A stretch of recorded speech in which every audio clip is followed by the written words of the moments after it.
l'expérience de 2018 et puis différentes CAN aujourd'hui qu'on a emmagasinées, notre statut aujourd'hui aussi de champion d'Afrique nous réconforte, nous donne de la confiance. Donc nous sommes véritablement confiants.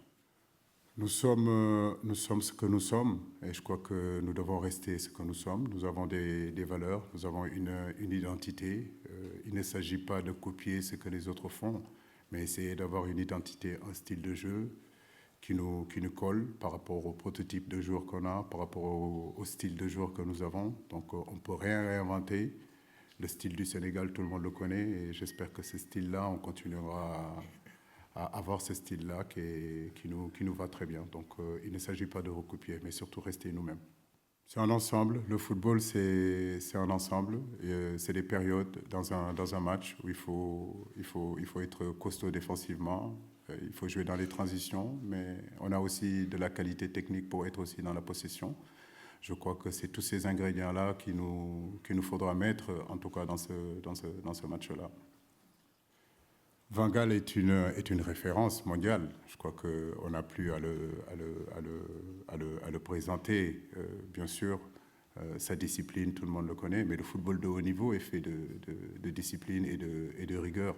Le haut niveau est fait de discipline et de haut niveau et de rigueur. Donc nos joueurs sont habitués en réalité à jouer dans cette discipline-là, dans cette rigueur-là. Je crois que c'est universel.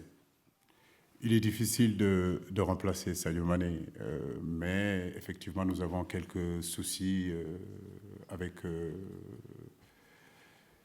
des problèmes administratifs concernant un joueur qui joue à ce poste sur le côté gauche. Donc Moussa Ndiaye, on le connaît, c'est un garçon qui évolue avec nos jeunes catégories, c'est un garçon très prometteur.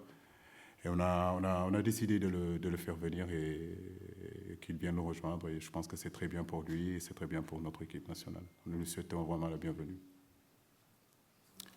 4 ans se sont passés. Quand j'ai pris l'équipe en 2015, on a eu la chance, l'opportunité de pouvoir jouer de suite une Coupe du Monde en 2018, alors que ça faisait quand même plus de 20 ans, le Sénégal n'était pas revenu à cette compétition. 4 ans après, je pense qu'on a emmagasiné aussi beaucoup d'expérience. On a eu à jouer de très très gros matchs. On est champion d'Afrique. En allant en Russie, on n'était pas champion d'Afrique. Aujourd'hui, on est champion d'Afrique. On s'est qualifié une deuxième fois consécutive à cette Coupe du Monde-là. D'autres garçons nous ont rejoints, de joueurs de très très grande qualité aussi, pour renforcer notre groupe. Oui, bien sûr qu'aujourd'hui, on a un peu plus de certitude. J'ose imaginer, espérer que les erreurs qu'on a commises en Russie, nous ne les commettrons pas, parce que notre équipe est beaucoup plus expérimentée et habituée de ces grands rendez-vous. Écoutez, moi j'en suis à ma 5e compétition, 3 CAN et 2 Coupes du Monde. En tant que joueur, j'ai joué aussi une Coupe du Monde. Je crois que je suis le seul technicien africain à avoir cette chance-là. Donc le football de haut niveau est fait d'appréhension, le football de haut niveau est fait de pression. J'ai envie de dire qu'il n'y a pas de certitude et c'est ce qui fait aussi la beauté de ce métier.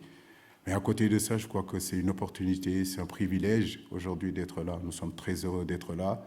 À nous de faire le travail comme nous devons le faire, sans aucune appréhension ou état d'âme ou avoir peur de quoi que ce soit. Nous sommes confiants. Notre passé aujourd'hui nous donne beaucoup de confiance, mais nous gardons cette humilité-là qui fait notre équipe, mais nous restons quand même ambitieux pour cette Coupe du Monde-là aussi. Et jeunes joueurs, non. Aujourd'hui, Crépin ne fait plus partie des jeunes joueurs, parce que Crépin, il est là depuis maintenant 2-3 ans. Les jeunes joueurs, je dirais que c'est surtout peut-être les Jackson, les Iliman Ndiaye, mais aujourd'hui, que ce soit Boulaye, c'est un garçon qui est capé, que ce soit des garçons comme Ismaël Assar, ce sont des garçons qui sont capés. Famara Diédhiou a eu à faire ses preuves aussi. Ce qui est important, ce qui est intéressant, c'est qu'il y a une complémentarité entre ces garçons-là. De plus en plus, ils ont l'habitude de jouer ensemble et que j'ai aussi en profondeur de banc qui me permet aujourd'hui de pouvoir faire des changements et apporter d'autres alternatives à la mi-temps ou en cas de manque de fraîcheur.